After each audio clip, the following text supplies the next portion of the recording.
Nakalamurum the Manipuri Anawa Governor Ajay Kumar Bala Lakle Harau Tayamna Oakling. Kangpokpi district dari Kotu na Sinduna Kulai Paiba Singapore Sinduna Kangpokpi SP office the attack Chatakre. Matam Queen Manipuri Irang Manung Asida, Lamna Masiki Governor Pibidana Assam the Napsinduna Tamluraba Matunda. Mamang the Union Home Secretary Oiramba Ajay Kumar Bala Asi, Adukimati Yamna Matik Chai Haduna Manipur Irang Asibo Loishin Nabagida Manipur the Tarakibani. Manipur Chief Minister ki Maikai Rigisu, Housing Manipur the Tokliba Irang Asi, Nauna Lakliba Governor Asin and Tizana Kangi, Maramaduna, Atuba Matamda, Lamdam Asi the Inchik Porkani Haibiki Tazaba Adu Fondorakli. Mamang the Union Home Secretary Oiramba Ajay Kumar Bala Asi, India Kimi, Sing the Singtana River Market, Tabak Haiba Taragadi. 2019 the Jammu Kashmir the Article 370 Lautoki Bagi Todok Aduda, Maki Oiber role, Amasung. Citizenship Amendment Act ki matang the country as sin batungna adukimati yamna chawraba ihau ama lakiba adu namthabada mahaki oina laikiba role ani asini mahangna Manipur ki anoba governor oiduna wasak hek laukibaga ikang kanghaudana ngarang asi Kangpokpi district ki SP office da kotuna sinduna kuki kulai paiba singa pundana yamna kana attack chatharaki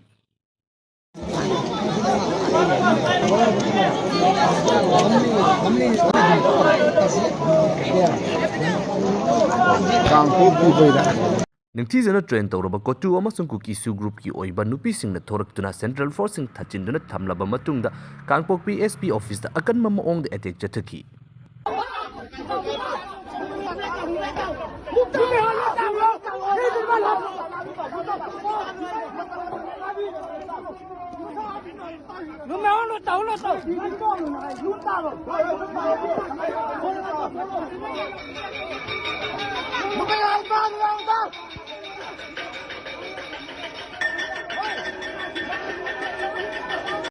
Asumna nupi sing asina human cell ama oina thachinduna thamlaba matungda kuki arm group sing asina openly thoraktuna kotuga manaduna Kangpokpi da yamna chawba irang sagatuna SP office the attack chathaki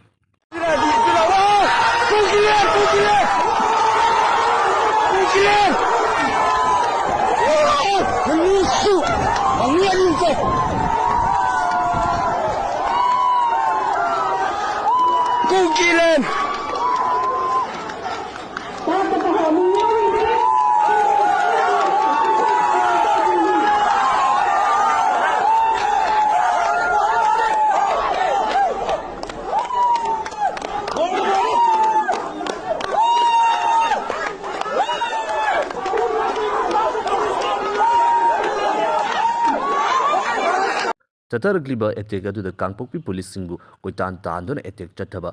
government property kaya ama thugai baga loinana police sing fawo solonjin tuna thambi bagi oiba visual sing adumak thorakli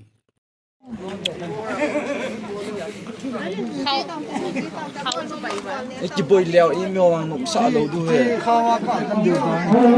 Tira bo kan ta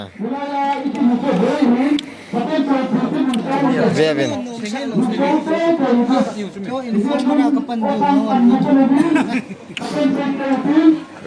Vevin no sai atu pi poi na chwa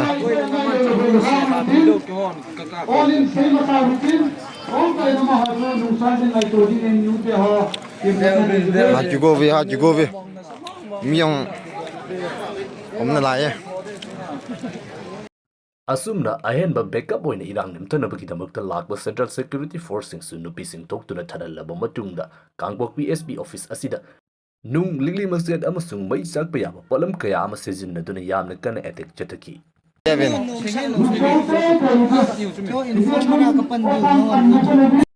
Aikoina khangba yaba wapam amaga haiba taragadi ngasi ma asi NIA gi maikaidigi mamangi chahi gi November thada thokiba jiribamdagi nupi amasung angang taruk phadana yamna tamthina hathibagi thodok aduga atopa Central Force amasung State Force sing the attack chathaduna maitai khul singbu mai thaban chingba irang sagatnabagi damakta insinba irang thokhanabagi damak sinbada su group ki manung challiba KNP gi Tiger hairiba miyu asigi mathakta court evidence puthorakpadagi mahaki mathakta charge sheet kaya ama file tawduna hauji asi yamna kanna thiri haiba paw asi Manipur sin mathungna wa launaribani masigumlaba matam asi maktadani Kangpokpi district ki SP office asida kuki khulai paiba armed group sing asina openly thoraktuna irang sagatuna SP office ta attack chataduna SP masamak fawba asok apan nangalibasi Mamangi sahi 2024 December thagi Christmas numitagi hauduna kuki khulai paiba militant sing asigi maikei digi thamna pokpi amasung chana chabi hairiba mafam sing asida akan mama on the landarakpadagi irang adabu namtanabagi damakta Central Security Force ki combined team ama Thamna pokpi maningi uyok sing asida kuki sing bunker saduna attack chatharamliba mafam adu lawsinduna haujik laisin kibani Central Force sing asina mafam adu de hek laisin kibadagi mafam asida nongmai kamna ba khutokna bagi oiba thagdo asi lep khiduna tuminna laisilakliba asida penda fongdoktuna kotugi maikei diki irang sagatuna Central Force sing asi tanthokna bagi damakta honaba adu mafam adu da mai paklaktabadagi No, we don't have to take consent of anybody. This is my country. This is this is my country. This is my country. So to be very frank, this is my country. This is India, and I will maintain the territorial integrity of my country. No, you see, let us see. Don't get into confrontation now. No. We will not listen to your this thing. We have been given a mandate. We have been ordered to stay here. We will stay here, come what may. It's that simple. At least we need to discuss. Now you have to trust us. Highway da amuk tainarakuna lambi thingzinduna shutdown lautoklamlaba matungda hauji asina economic blockade lautoktuna amuk Kangpokpi phauduna chatliba National Highway 2 asibu makoina maning tawduna lairibani Untau Kangpokpi boy pasal Kangpokpi boy tai hungun untau boleh untau Kangpokpi boy Lambi thingzinduna economic blockade tawsinduna miyambu awaba piba asida fawba pelaktaduna makoi asi SP office ta fawbu changsinduna akanba moongde attack chatharaklibani Kotuna instigate tawduna ngarang thokiba irang aduda Kangpokpi district the government gi oiba property kaya ama thugaide even police ta fawba attack chataduna Kangpokpi gi SP asi fawba soklabani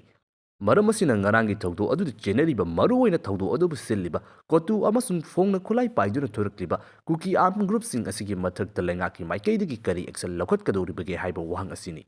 Law and order maintain tawnabagi damakta lengaki oina leiriba institution asibu phongna singnaduna achoubu ira ama sagatuna ngarang chatharkiba attack aduda chenaba miyoising asi ngasi fawbagi oinadi faba punbagi paw asi thoidokna leitri Maramaduna ngarang Kangpokpi da thokiba thawdo aduda cheneriba maruoina selliba kangbusing adubu faaduna aingi oiba cherak pibasi yamnamak mathau tai kariguma tahoudaba taragadi matung tarakpa matam asida yai haiduna adumak lamdam naragani State asida leiriba miyoising asigi makogi punsi amasung lantum asing ngak senabagi damakta leiriba policing asigi mathakta attack chatharakliba kangbusing asibu yade haiba ama khanganduna makha tana tawraktanabagi damakta lemna thadabagi oiba action ama lokhatpa haibasi state asigi oinasu tawdraba yadaba khongthang ama oiribani maramaduna lamdam asida leiriba miyamgi maikeidagisu Harauba fongdokpagi mahutta ngarangi thawdo adu cheneriba miyoising adubu faaduna chairak pihannabagi damakta pressure pibinasi